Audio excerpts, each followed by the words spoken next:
السلام علیکم دوستو، آج ہم بات کریں گے اسلام کی ایک بہت ہی اہم جنگ کے بارے میں، جنگ احد۔ یہ جنگ مسلمانوں کے لیے ایک بہت بڑا سبق بن گئی کہ صرف جذبہ اور ہمت سے نہیں بلکہ اللہ کی مدد اور رسول اللہ صلی اللہ علیہ وسلم کی اطاعت سے ہی جیت حاصل ہو سکتی ہے۔ اگر آپ کو اسلامک سٹوری پسند ہے تو ویڈیو کو لائک کریں اور سبسکرائب کرنا مت بھولیے۔ چلیے شروع کرتے ہیں۔ احد کے پہاڑوں کے قریب مدینہ سے کچھ دور قریش کی فوج مسلمانوں پر حملہ کرنے کی پلاننگ شروع کر رہی۔ پچھلی جنگ بدر میں قریش کو بہت بڑی شکست ملی تھی اور وہ اب بدلہ لینا چاہتے تھے۔ نبی کریم صلی اللہ علیہ وسلم نے مسلمانوں کو تیار کیا اور یہ یقین دلایا کہ اللہ ہمارے ساتھ ہے۔ مسلمانوں کی فوج کی تعداد صرف 700 تھی اور قریش کی تعداد 3000 تھی۔ مسلمان قریش سے بہت کم تھے لیکن ان کا جذبہ اور ایمان بہت مضبوط تھا۔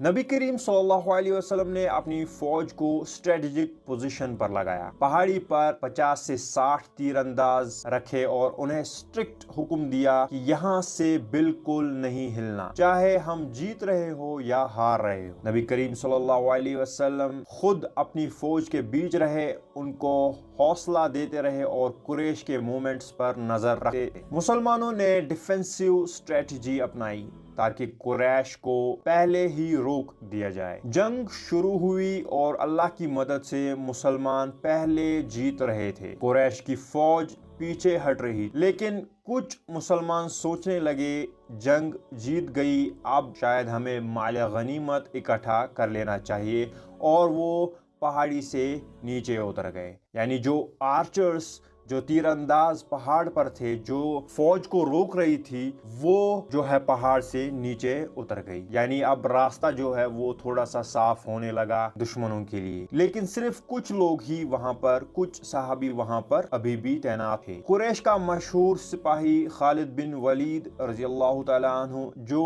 ابھی مسلمان نہیں ہوئے تھے، ابھی وہ قریش کے ساتھ ہی ان کے ساتھ جنگ لڑ رہے تھے، انہوں نے اس بات کا فائدہ اٹھایا تو وہ اپنی کیولری کے ساتھ پیچھے سے مسلمانوں پر حملہ کر گئے۔ یعنی ان کی جو آدھی فوج تھی وہ پیچھے سے آ گئے اور مسلمانوں پر پھر سے حملہ شروع کر دیا۔ مسلمانوں میں افراتفری مچ گئی، کئی لوگ شہید ہو گئے۔ اس جنگ میں نبی کریم صلی اللہ علیہ وسلم کے پیارے چچا حضرت حمزہ رضی اللہ تعالیٰ عنہ بھی شہید ہوئے۔ کچھ لوگوں نے تو یہ افواہ بھی سن لی، یہ افواہ بھی پھیل گئی کہ نبی پاک صلی اللہ علیہ وسلم بھی شہید ہو گئے اور ان کا حوصلہ جو ہے وہ ٹوٹ گیا۔ لیکن جب انہوں نے دیکھا کہ نبی پاک صلی اللہ علیہ وسلم بھی لڑ رہے ہیں تو ان کا جذبہ واپس آ گیا اور پھر سے لڑنے شروع ہو گئے۔ جنگ کے بعد مسلمانوں کو نقصان ہوا لیکن نبی کریم صلی اللہ علیہ وسلم نے اپنی فوج کو حوصلہ دیا اور سمجھایا جنگ میں سبق ہے اور سبق سیکھنا ہی سب سے بڑا فائدہ ہے۔ احد ہمیں یاد دلاتا ہے کہ اوبیڈینس ٹو اللہ